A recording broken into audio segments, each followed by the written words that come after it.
The 44th President of the U.S., Barack Obama, sent a tweet a few days ago that is now one of the most retweeted messages on Twitter following a tragic event that happened in Virginia, where in an event that was organized by the white supremacists or the white nationalists or the neo-Nazis, because I think that is who they are. And this is what the tweet said. And by the way, the event left one person dead and a few others injured. He said, and he quoted Nelson Mandela, he said, "No one is born hating another person because of the color of his skin or his background or his religion. People must learn to hate, and if they can learn to hate, they can taught to love. For love comes more naturally to the heart, to the human heart, than it does to the opposite, which is hate." I'm glad you could find time to join me today. This is Exceptional Women Show, and my guest is a champion for peace. She has dedicated herself in advancing harmony within the different communities we have in Kenya. Miss Betty Adera. Thank you for having me today. Thank you for joining me again. On the show. This is the second time, for those who are watching us for the first time, this is the second time that Betty is joining us, and I thought it was important to bring you in today because I think the message of peace is something we cannot stop talking about. What do you think? You're very right, Miriam. The last couple of weeks following the just concluded general elections here in Kenya has seen a tremendous amount of violence, has seen amount of people dying, children dying, people being maimed, property being destroyed, houses being broken into. And that is why perhaps the concept of peace really needs to be brought to the fore, but being brought to the fore the right way, the kind of peace that I subscribe to. It's not one of those that let's sweep things under the carpet, but one that opens up a space for dialoguing on the issues that ail us as a society in Kenya. And this is one such extraordinary time. That we need that dialogue. We need that dialogue. So that quote that Obama put out on Twitter a few days ago, and of course he was quoting Nelson Mandela, and Nelson Mandela, I think, was speaking in regards to the hate that especially South Africans had the black South Africans towards the white, the apartheid, during that period of apartheid.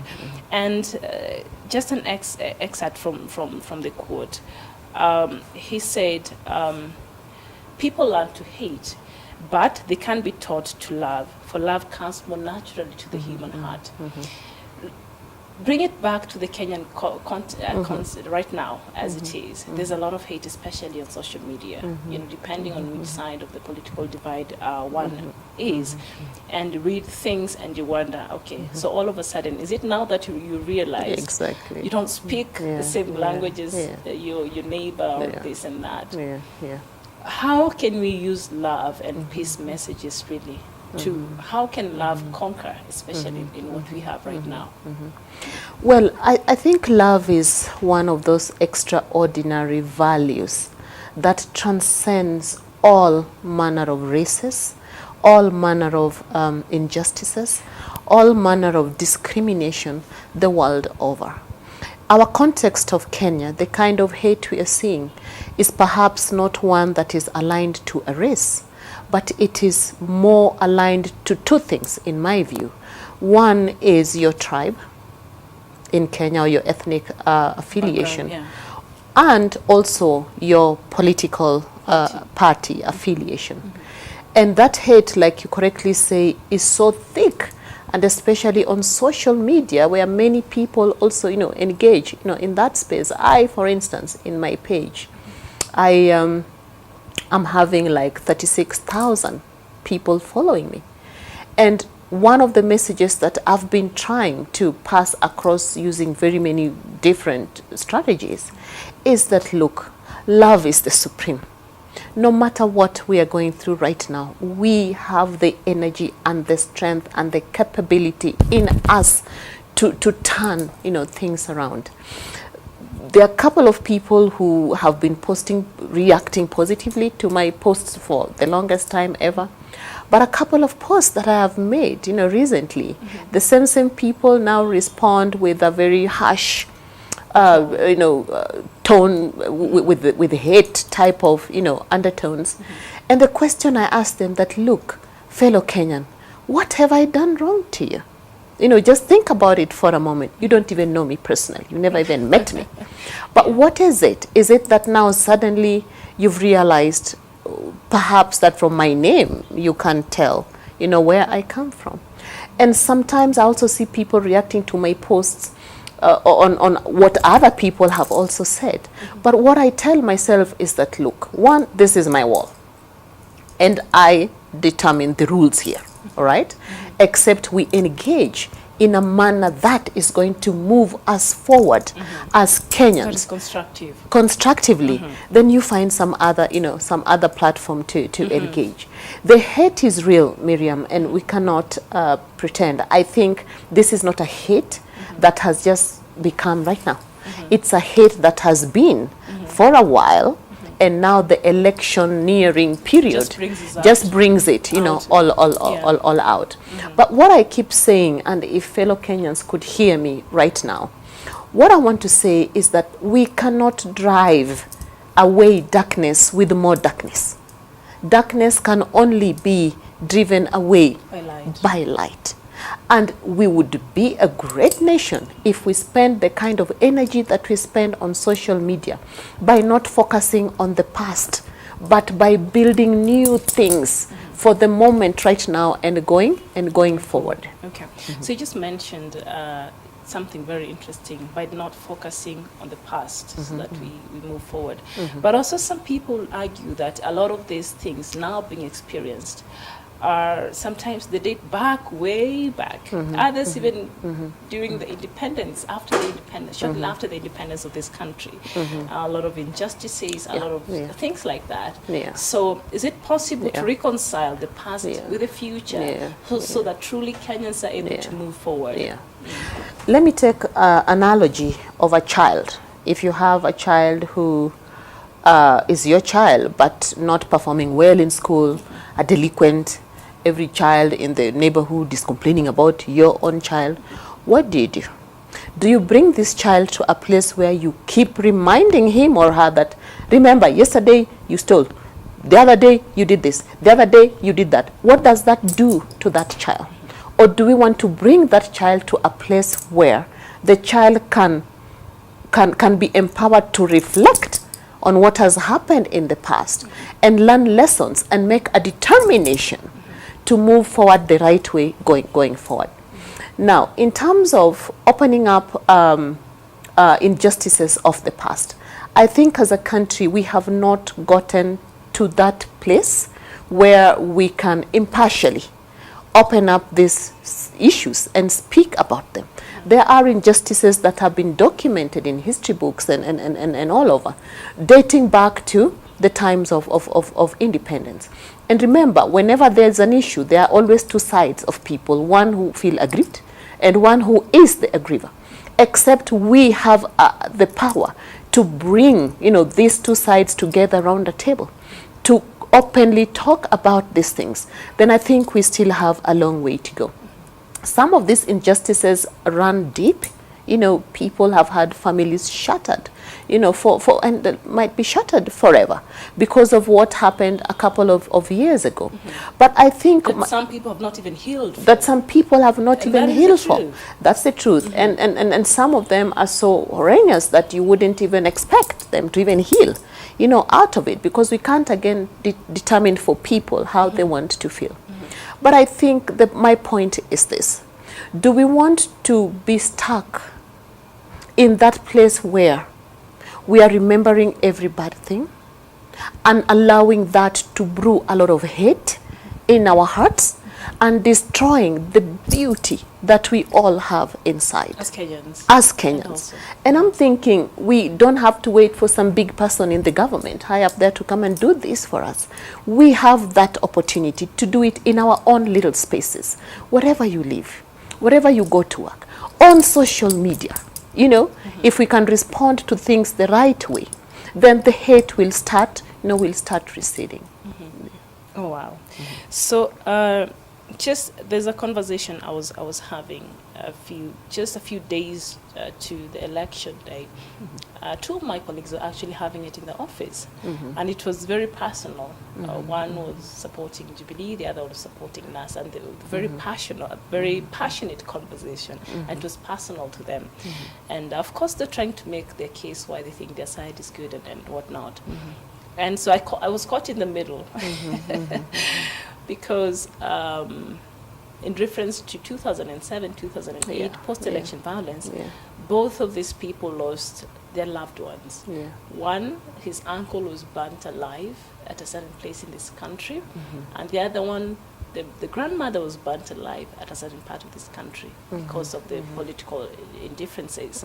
And so these are people who were arguing from a very, very personal point. And you cannot tell them you're right or you're wrong. You cannot tell people how to feel. They'll feel how they feel. People respond to different things and you cannot tell them. And they're all justified in how they feel. But then I was telling them, and it became a very long, interesting conversation in the office. We could not end it. Okay. Forget what the TGRC, because one of them was like, no, this is why the TGRC was here, and this is what it was supposed to correct. And of course the other one could not agree, and it went on and on. And I was saying, okay, let's just remove the TGRC out of the table. But have you come to a point where Kenyans should say enough is enough? How can we, is it possible for us to sit at the table and see where did the rain start beating us? Because some of these things we are dealing with today as we just inherited from the previous generation. So we are fighting a war that we don't even have a clear understanding. We are hating, we inherited hate that we don't have a clear understanding. So is it time that perhaps this generation can come together and say, you know what, enough is enough. We want to move on as Kenyans. Can we have that platform to talk and just to open up and have these difficult conversations? Well, what you've just said really runs deep, and while you're just talking about two of your colleagues, there could be millions of people out there with personal stories of what happened to them or their families, especially around the elections of 2007, 2008. Millions have never even healed. Millions have never been able to go back to where their properties were, to where they were living, due to fear, due to, bad memories, and they're just living a life full of hate for justifiable reasons. But I think, for me, I draw a lot of strength from people also we know. Nelson Mandela, for instance, was imprisoned for very many years. His youth, 27, was robbed, taken away from him. His family, his children had to grow without the father. And the day he was released from prison, what did he say? He said that if he continues to harbor the hate of the people who imprisoned him, then he will just have moved from one prison to another. He would be a free man walking around, all right, but a prisoner, inside. Come back home. We know that the head of NASA, Raila Amolo Odinga, had been detained without trial for very many years in this country under the regime of the second president, who was Moi. He got out, and what did he do eventually? He was able to be round a table and join the side of Moi. With Moi. And work with Moi. The person who had, again, like Mandela, taken away his youth, taken away everything that mattered to him. You see my point? But so they were able to do that. And they were able to do that. And these are people we know. These are people who are not, in the sky. And I'm thinking there's so many unsung, heroes out there in the communities who have brought themselves to that level where they can rise above the heartache, they can rise above the hatred and reach out for common good. So my thinking is that we need to look at the past with a reflective mind, not to get stuck there, but to learn lessons there and make sure that we're doing things the right way right now, going forward, so that the kind of injustices we saw in the past should never, ever again happen on our soil. Yeah. I have children myself. I have 2 young men, 22 years old and 17 years old. And, you know, the younger one is in high school and the other one is in college. And every weekend, my house is just full of boys, you know, just walking in and out. Sometimes girls also. And I'm like, oh, okay, fine, all right, whatever. But it's part of it. Yeah, and when I meet the ones I don't know, I have to ask, so who are you? What's your name? You know, how are you connected to my family? You know, just to strike a conversation. And I can tell you for certain that every weekend, my house is like the United States of Kenya. They are friends of my children who are from all tribes. I am Luo myself. My children are Luya. So start right there. Yeah. And to that generation, actually, except we adults corrupt them, they don't really give a damn. They don't care what tribe their friends come from. That is not the primary, you know, thing on the table. What is on the table is, hell, dude, you're my friend. We go to the same school. We go to the same class. We hate like maths. We hate maths together. We like teacher so and so. We hate teacher so and so. And you know, like that is what matters. So I'm thinking that perhaps my generation and upwards, we need to be careful what we say around our children, because some of this hatred that even us harbor were not done to us, was done to you know, our previous forefathers that you can't even follow that story and find it. But we bring it to the fore and make it alive. We keep giving it life. And we keep giving it, we keep passing it on. Exactly, and passing it on. So I'm thinking it's just that one extraordinary time that can we as Kenyans, like Mandela did, like Raila did, tell ourselves that now, even a very good example in Rwanda after the genocide. After the genocide, they had to do that. They had to do and that. And today Rwanda is very prosperous. There's peace. There's real peace. Actually, real peace. I know a personal friend of mine who lives in Kigali, who was a churchmate. We used to go to the same church. And she's actually Kenyan, but was married to a Rwandan man. And the husband was killed. All her children were killed. She was also clobbered, like over here with a thing. And it is just by God's grace that she didn't die. She was picked 3 days later, unconscious, was in a hospital for like 3 years until she was able to get back to her feet. By and by, when the war ended, people were now being apprehended. So-and-so killed me, so-and-so killed who, you know, like that. And she now started finding out who killed my children, who killed my family, who clobbered me. Do you know who that was? Their Shamba boy. Wow. Their Shamba boy. Someone was close to somebody them, who was so close to them. Somebody they gave life. Somebody they gave a livelihood. And they were sending salary of this young man to his parents back in the village. But I think that hatred became so thick and just overpowered this young man. And he was saying, but if my community are killing this other community, so why do I want to be different? Or if my community is being attacked. I was being attacked. You know, I'll retaliate. So this woman gathered the courage of God, went and found this young man in prison. And I don't know what she did. She spoke to those people and reconciliation happened. And do you know what? She caused that man to be released, and that man is still her Shamba boy. And this is what she said to me. That, Betty, look, I did not do this for this young man. That is true healing and forgiveness. Yes. True healing and forgiveness. Oh my God. Yes. That is beyond human. So to her, this now young man is more like the son she lost. Oh my God. Yes. The son this man took away. Yes. So how do you say that? Okay. And there's so many millions of stories like that in Rwanda. This is a story of people I know personally. And she told me that, Betty, look, I had a choice of living in bitterness and letting hatred kill me, Consume me. eat me, so that I also die. Because it takes a lot to hate. It takes energy. It takes My so God, much it takes to so hate. much. It is love. Yeah. As the quote Exactly. love comes naturally to the human heart. Exactly. Look at it when someone annoys you. I mean, politics aside, you feel like you're feeling hot, your hairs are standing, and and you're feeling sick. It takes a lot of energy to hate, and love just comes out, naturally. You don't have to act love; it just comes out naturally. Oh, Yeah. that is deep. Yeah. Let's take a short break and when we come back, we shall continue with this conversation. Please don't go too far. We'll be back in a bit.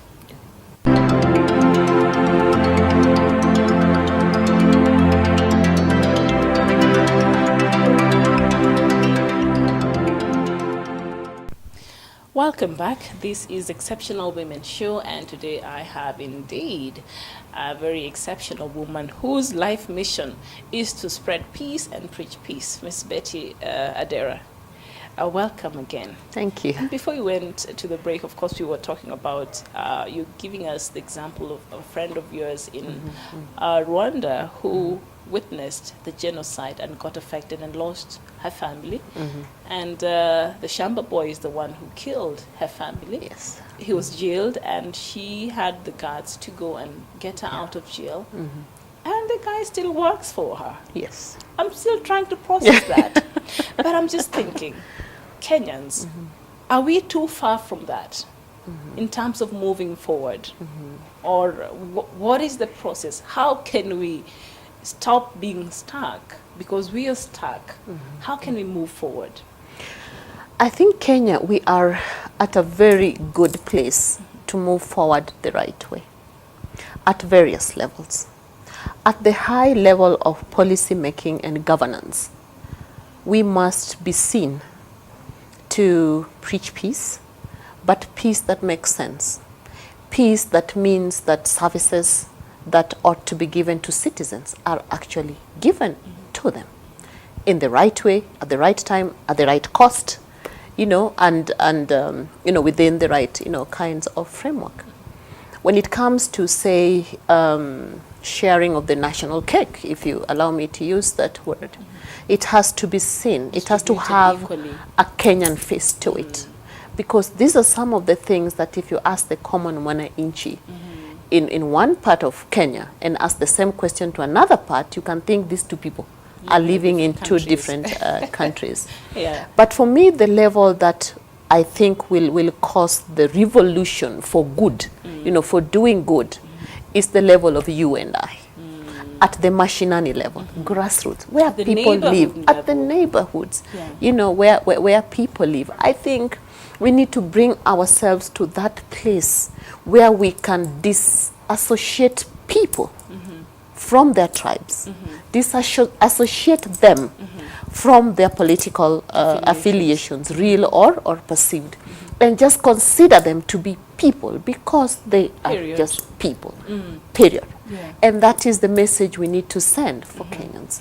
But I think also something that allow me to say is this. We are watching over each other, which is a good thing, and we need to do that. But perhaps when it comes to the political side, you'd want to hate your fellow tribesman if you see them trying to talk or look like they're supporting another The side. opposing team side. And we just need to appreciate that people, for who they are, have a right to think the way they do, to Yeah. think, Of course. And again, except we separate politics and party from everyday conversations and everyday interactions with each other, then we'll forever look at each other through tribal lens, through political lens. Okay. And I think we can, and we can rise above that as a people. I think we must. And we We must, don't because have a choice, because if we don't, the opposite exactly, is not what we're exactly, looking exactly. for. Yeah. So events that happened, the unnecessary deaths and after the protests, and of course it's debatable. fine, people have a right to protest, but again, you can't go out and protest and loot other, destroy other people's property. Like, you cannot do that. You know, it's not right. So do Kenyans even understand some of these laws when it comes to them wanting to express their democratic, you know, right? Yeah. Do they? Well, sometimes you, even in day-to-day life, you find yourself, something has annoyed you like that, you know, and that ability in you to be rational leaves you. You know, you lose that. And the next thing, you've taken a knife and you've stabbed your husband or wife, or just out of rage, you know, in day-to-day life.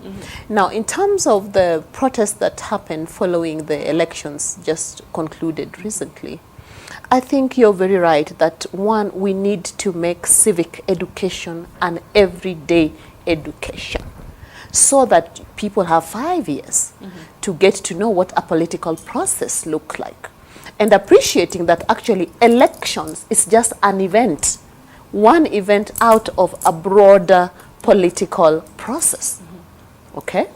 Now, people have a right to peaceful demonstration. I have demonstrated, you know, I've been part of peaceful demonstrations, and there's a clear protocol to do that. You get the required, you know, paperwork and permits, and actually it is the police that will even escort you. And sometimes they're the ones you're hurling insults at. But so in that, so it's a dicey situation. But I think the one that we had last week and the week that preceded, my take is this: one is that no Kenyan needed to lose their life in that manner. In that manner. And for someone. And for someone. It's not worth it. Whether you're protesting or you're just in your house, no life needed to be lost. One life is too expensive, you know, to be lost in a manner such as that. And again, you know, while we are allowed to protest, you know, within our democracy peacefully, but you, the protester, also, you know, care about how you're protesting. If you're already coming with a stone, with a tire, with a nyounyo, with a stick, with a panga, with a sling, better than the one that David used against Goliath, then the police will react. You're already sending a message, you know, to the police that, you know what, bring it on. I'm ready for anything. The police also, on the other hand, I want to believe, are properly trained, you know, and capacitated to manage crowds, that the bullet, you know, should be the last, you know, resort. Al-Shabaab-like, you know, because these are just civilians. These are not Al-Shabaab or another military, you know, group. So for me, and of course, the associated destruction of property and looting, you know, and all that, you know, I felt that as Kenyans, we need to speak up about things that we're not happy about. But we need to think about how we speak up. When we preach peace, we are not saying that just keep quiet and let it be and just be cool. That's not the kind of peace we preach. We preach peace that is associated with also justice, but one that, you know, follows some clear rule of law. Because then is when you'll be heard. But if you come out already, you know, ready for war and armed, then, you know, it becomes so complicated for the common mwananchi like you and I to even unpack. But we do not need to lose lives because of politics or because of, you know, any other reason for that matter. So when I was watching the events, over the weekend, and the death of the 6-month-old, now the baby is dead, and that kid was shot in the balcony. They're not even out there demonstrating. Exactly. So it was quite sad, and I think even a lot of people talked about it. And it took me back to 2007, you know, after the post-election violence. And the images from the church in Kiambaa, those people who had felt unsafe in their homes and ran to the church to find security, to feel safe there.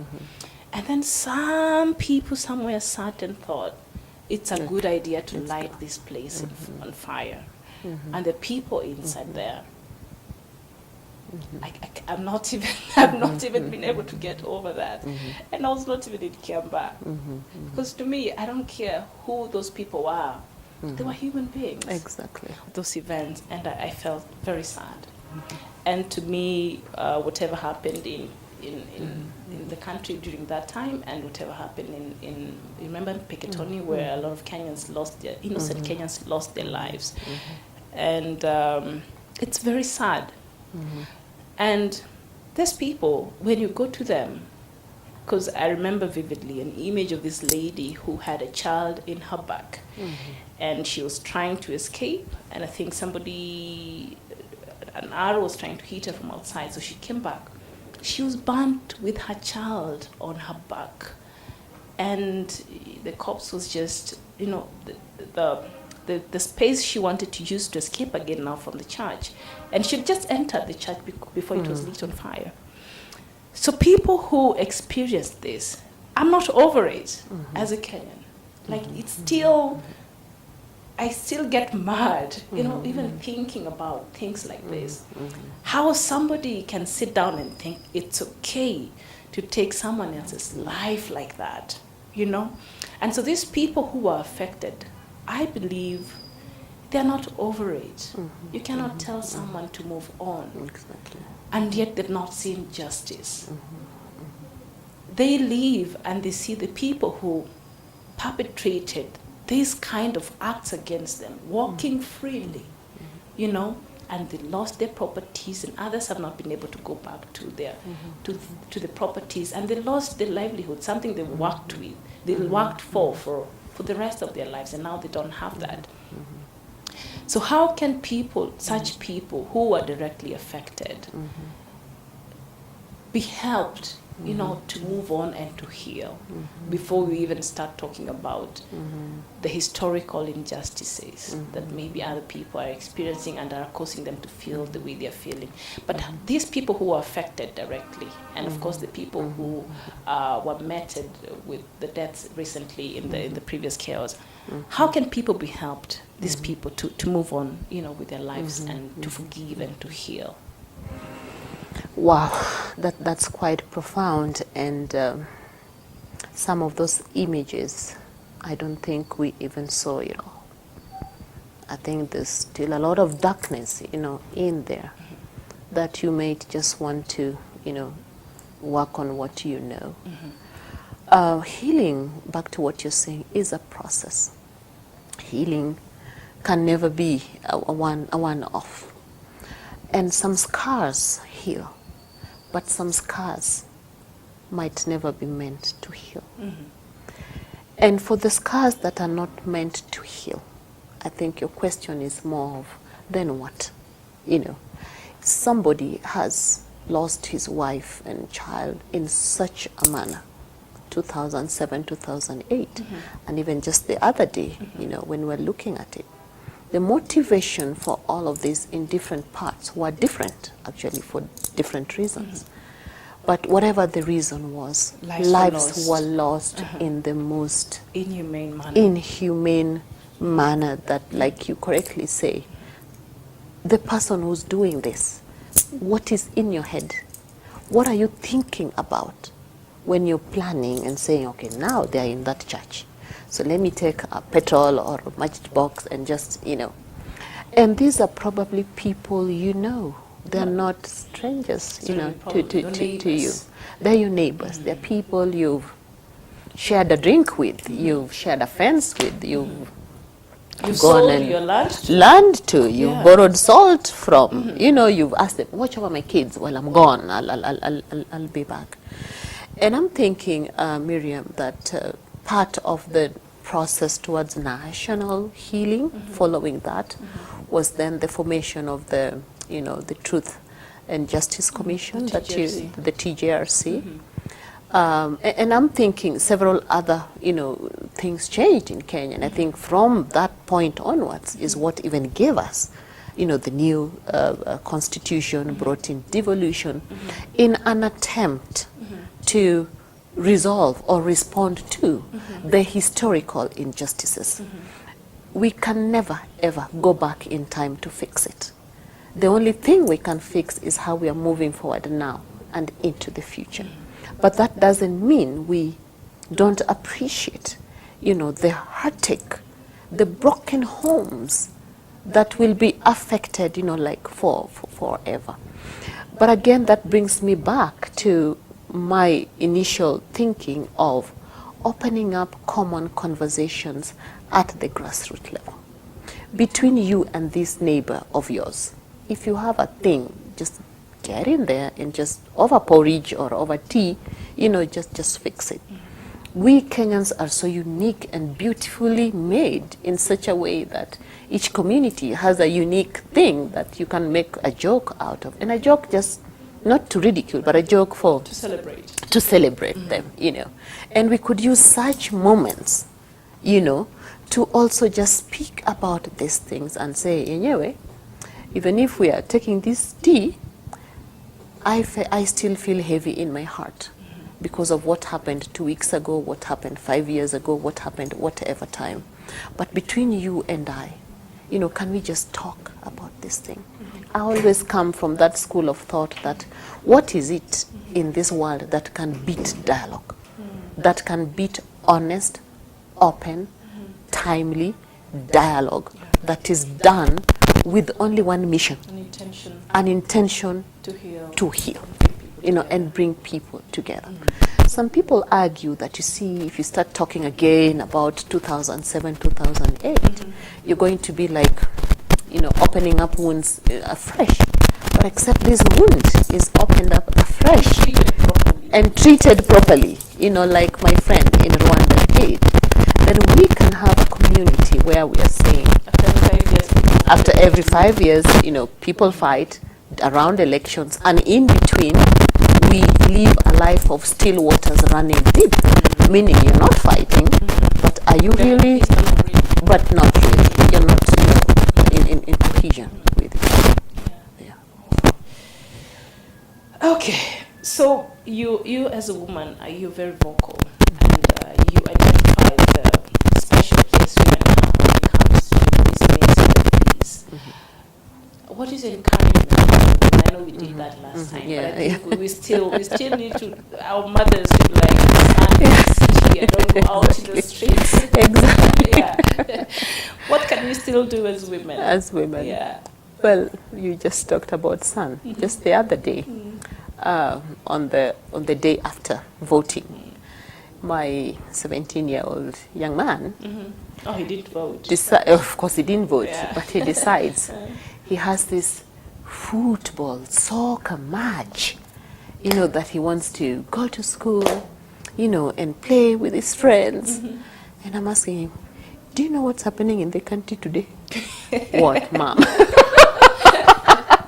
Was oblivious. We voted yesterday. You knew that? Oh, yeah, that one I knew. But the results are not out, meaning he's okay until the results are announced.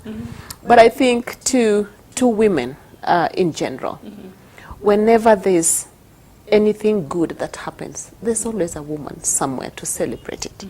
If your son or daughter is graduating, for instance, as a mother, as a sister, as an auntie or a niece to the person, there's this special thing that God put in us. But in the event of violence, again, it is the same women who suffer the most.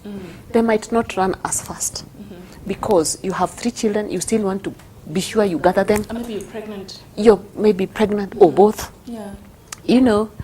And we stand to lose more in instances of chaos. Circumstances. And if always you see even a criminal has been gunned down, somebody hated by everyone, there will be a woman there crying her heart out.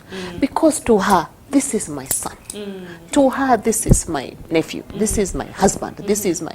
So women occupy a very, special place insofar as connecting communities and connecting families and societies are concerned.